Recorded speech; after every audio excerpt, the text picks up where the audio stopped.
तीन राज्यों में बीजेपी की जीत पर संभल के एसपी सांसद शफीकुर रहमान बर्क को मुस्लिमों को लेकर अब चिंता सताने लगी है। उन्होंने कहा है कि बीजेपी की सरकार बनने से अब मुस्लिमों के विकास की उम्मीद नहीं है। उन्होंने कहा कि अब तक बीजेपी ने मुस्लिमों के साथ में अच्छा सलूक नहीं किया। कांग्रेस की हार पर उन्होंने कहा कि चुनाव में हार जीत लगी रहती है और आपसी कमियां दूर करने की जरूरत है।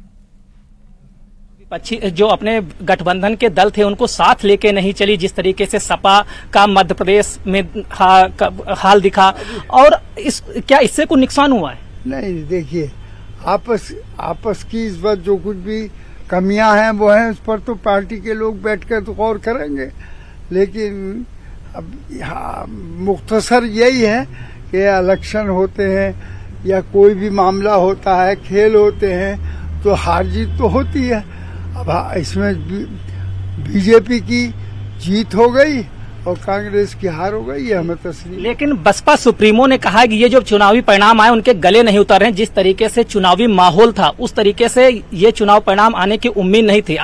उन्होंने इन चुनाव परिणामों पर संदेह जताया है। नहीं, अब ये है कि भाई हर आदमी जो हारता है वो तो महसूस करता ही है कि भाई हमारी हार कैसे हो गई, क्या हो गई। लेकिन अभी इसके नताइज के बाद अब इस पर पार्टी अपनी कमजोरियों पर गौर करेगी कि हमारी हार क्यों हुई। अंतिम सवाल है, बीजेपी कहती है उसकी जीत का जो मूल मंत्र है सबका साथ सबका विकास, तीन राज्यों में वो पूर्ण बहुमत की सरकार बनाने जा रही। आपको लगता है मुस्लिमों का भी विकास उसी तरीके से होगा? अब नहीं, अभी मुस्लिमों को विकास इनके साथ तो अभी उम्मीद है नहीं, इसलिए कि अब तक का जो रिजल्ट है वो मुसलमानों के साथ जो बीजेपी का सलूक रहा है वो अच्छा नहीं रहा। एसपी सांसद शफीकुर रहमान बर्क के बयान के बाद में बीजेपी सांसद सुब्रत पाठक का पलटवार सामने आया। उन्होंने आरोप लगाया कि पहले की सरकार में तुष्टीकरण होता था, आतंकियों दंगाइयों को छोड़ दिया जाता था। बीजेपी सरकार में ये नहीं हो पाएगा। मायावती के आरोपों पर कहा कि अब जाति और परिवार वाली राजनीति खत्म हो गई है। पाठक साहब, बीजेपी ने बड़ी जीत दर्ज की है, तीन राज्यों में पूर्ण बहुमत की सरकार बनाने जा रही है, लेकिन बसपा चीफ मायावती कह रही हैं कि ये चुनाव के परिणाम जो हैं उनके गले नहीं उतर रहे हैं, उस पर संदेह जता रही हैं। क्या कहेंगे आप?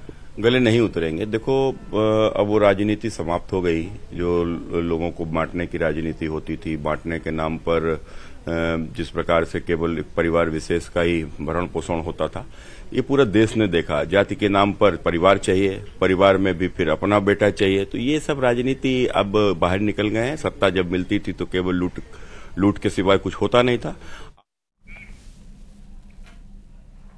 मायावती के बयान पर बीजेपी सांसद संघमित्रा मौर्य ने पलटवार किया है। उन्होंने कहा है कि जनता मोदी पर भरोसा करती है, दिल से दिल के तार जुड़े हैं। स्पष्ट रूप से कल सब आ चुके हैं और जनता ने प्रचंड बहुमत से तीनों राज्यों में सरकार बनाया है, तो निश्चित तौर पर जनता मोदी जी की और मोदी जी जनता को बहुत अच्छे से जान रहे हैं। दिल से दिल का तार जुड़ा हुआ है, वो नब्ज ही देखती रहेंगी। यहाँ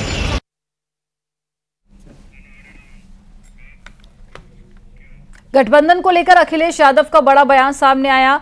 तीनों राज्य में परिणाम आ गए हैं और अहंकार खत्म हो गया। समाजवादियों का उत्तर प्रदेश में संघर्ष बढ़ा है। समाजवादियों को फैसले बड़े लेने हैं। जहां से बात शुरू हुई थी, जो दल जहां मजबूत हैं उसको सहयोग दूसरे दल करें। राजनीति में इस तरह के परिणाम आते रहते हैं, हम परिणाम को स्वीकार करते हैं। लड़ाई अभी लंबी है।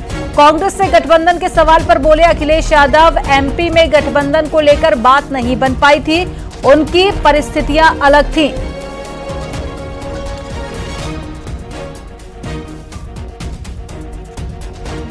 उत्तर प्रदेश में संघर्ष बड़ा है, समाजवादियों को फैसले बड़े लेने हैं। इसलिए जहां से बात शुरू हुई थी कि जो जहां दल मजबूत है उसको सहयोग दूसरे दल करें।